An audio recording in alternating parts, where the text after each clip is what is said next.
What's up, everyone? This is Kronos, aka Adam.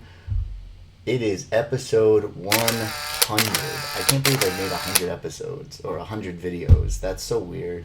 Um, I can't believe I actually decided to keep going this long. Um, but yeah, I mean, I'm having a good time, and clearly all of my no fans are having a good time as well. Um, so yeah, episode 100. Kind of interesting. It is the Survivor Series preview and predictions. So first off, don't forget to like, share, subscribe, comment. Social media is down there. 100. So with my preview and predictions episodes, what I like to do is go over all the matches. I also do confidence points. If you don't know what confidence points are, there are 7 matches for Survivor Series. What you do is you rank them 1 to 7, 1 being the least confident, 7 being the most confident. And if you get the match prediction correct, you add that point total to your overall total. At the end, you have a number. I go against nobody since nobody really comments, but that's okay. I do it for myself to see how I do. I also do something a little different with my predictions. I give both my shoot and my kayfabe predictions. My shoot predictions are what I think is going to happen based on the way the storylines are going, my own knowledge of professional wrestling, and just what I actually think is going to happen. Kayfabe is what I would like to happen. Obviously, sometimes they differ. Sometimes I want someone to win, but I know they're not going to win. So we'll see what happens there. And so Survivor Series is this weekend, one of the big 4 pay-per-views for WWE. Usually capped off by the 5-on-5 matches, elimination style matches. Now that they've had the brand split, they do Raw versus SmackDown and titles versus titles. The what do you call it? The subtitle for this is Best of the Best. Eric Roberts called. He wants his thing back. I don't even know. Best of the Best. It was a good movie. Sequel was okay. Yeah, so we'll start off with each match.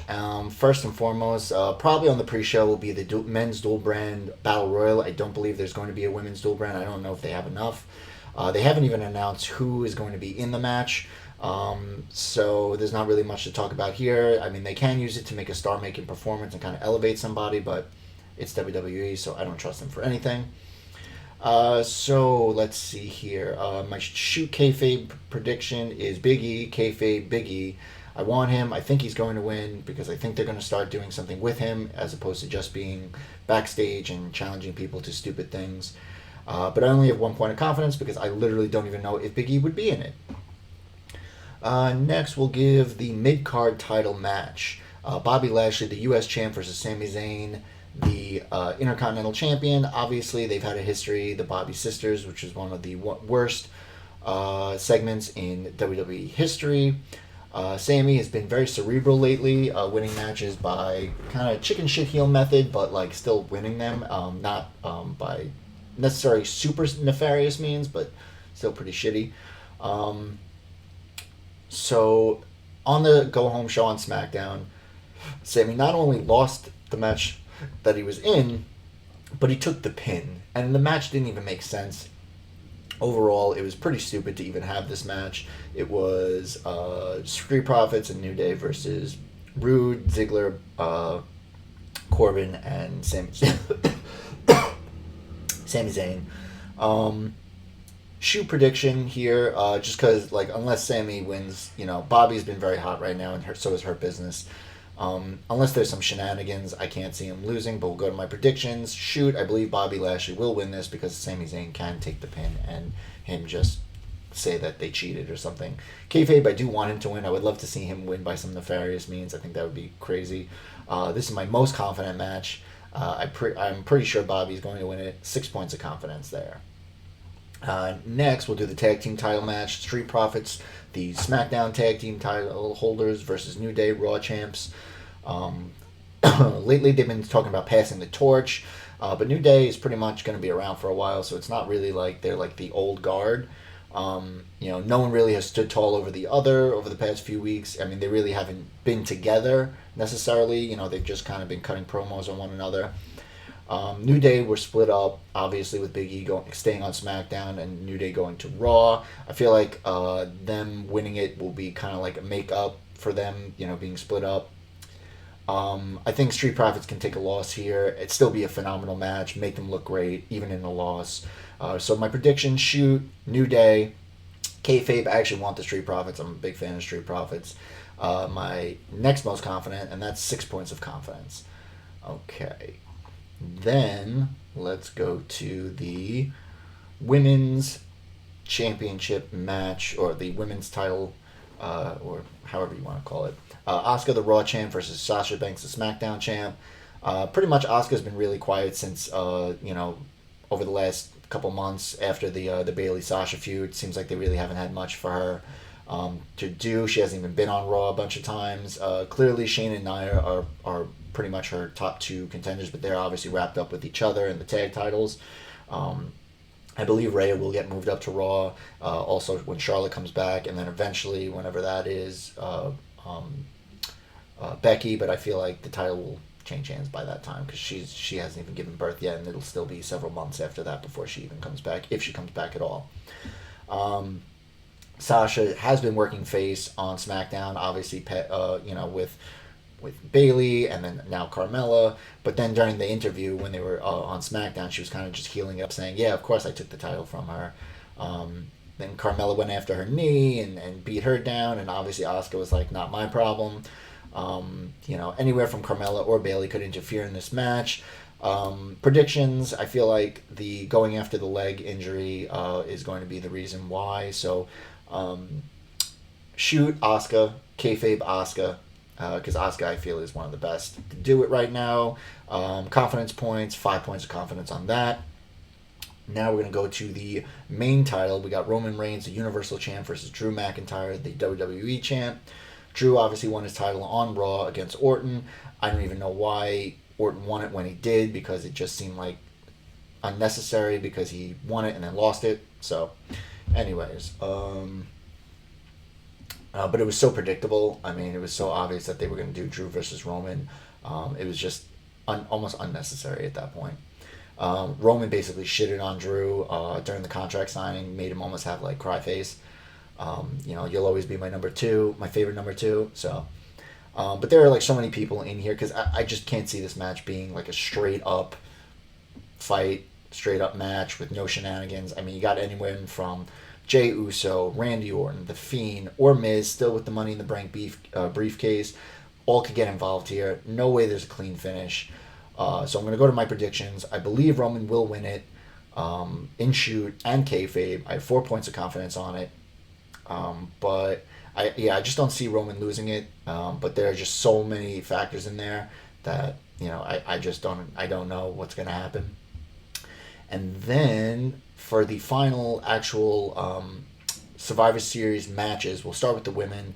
So we got Team Raw, Nia Jax, Shayna Baszler, Peyton Royce, Lacey Evans, and Lana versus SmackDown, Bianca Belair, Ruby Riott, Liv Morgan, Natalya, and Bayley. Like the men's, which I'll talk about, it just seems like WWE really didn't even care about this. I mean, Mandy had a legit shoot injury. They wrote her off, and then they wrote Dana off with an attack from Mia Yim. But Dana wasn't injured, so she could have been in it, but for some reason they did that, and then added Peyton and Lacey Evans literally on the Go Home show. Bayley and Natalya also added on the Go Home show. I mean, at least, the Raw team had somewhat, of a storyline going through. But literally Bayley and Natalya were both just added. The story of Lana being put through the table is clearly going to have an impact here. So my predictions, shoot, I think the Raw team is going to win. Kayfabe, the Raw team is going to win. I just don't see anybody on. I mean, I feel like Bianca is going to get screwed over somehow because they don't want her to lose clean. Bayley, same thing. Or Bayley could take a loss at this point. She's pretty much bulletproof. And Ruby, Liv, and Natalya, no one would care either way if they got pinned. Obviously, I really like the Riot Squad, but I'm just saying for these purposes, if they got pinned, it's not really going to do anything for or against them. Natalya, she's just there at this point. So my predictions, Raw, shoot, kayfabe, Raw, confidence points, only 2 points of confidence on that. So my sole survivor, I believe Lana will be the sole survivor. I think it's just, I think they've telegraphed it so much. She's going to go through a table like early, and then do what she did in one of the other matches where she was the winner. It was some battle royal where she lasted to the end because everyone thought she was out. So yeah, and then finally men's Survivor Series team. We get the Raw team, the captain AJ Styles, even though everyone hates him, Matt Riddle, Sheamus, Braun Strowman, Keith Lee versus SmackDown, Jey Uso, Kevin Owens, Baron Corbin, Seth Rollins, and Otis. So Raw team lost on the Go Home show to Retribution because they couldn't get along. And then the SmackDown team, everybody individually lost except Otis, who was literally put on at the last second, and Kevin Owens, who wasn't even on the fucking show. But Seth Rollins lost to Murphy, Baron Corbin lost in his tag match, and Jey Uso lost to Daniel Bryan. So, how do you... I mean, we didn't have, the invasion stuff. Obviously, I assume because of COVID. But the fact that you had everybody on both sides losing before going into this match, it's like, who cares? It makes me not want to care about this match. Obviously, Raw has been together for weeks, and they have the storyline, which is perfect for them finally coming together and winning. So my predictions: Raw for shoot, kayfabe for Raw, 3 points of confidence in this, and I feel like for the sole survivor, it's going to be the entire Raw team except AJ. I feel like AJ is going to go out early, and then they're going to coalesce and come together and win the match. So that's what I have for that. There you have it. Those are my preview and predictions for episode 100. I want to thank everybody who has helped me get to where I am. So I want to thank myself and the one or two people who sometimes stumble upon the video or the audio podcast on Podomatic or Apple Podcasts and listen to it for a couple minutes and then say, this is pretty stupid, and then don't watch it. Thank you for your patronage. I appreciate you. All 10 of my subscribers, one of which is my other account, so all 9 of my subscribers, I believe at least 75% of those 9 are bot accounts, so thank you. And yeah, as always, be safe, love each other, enjoy the holidays. Bye now.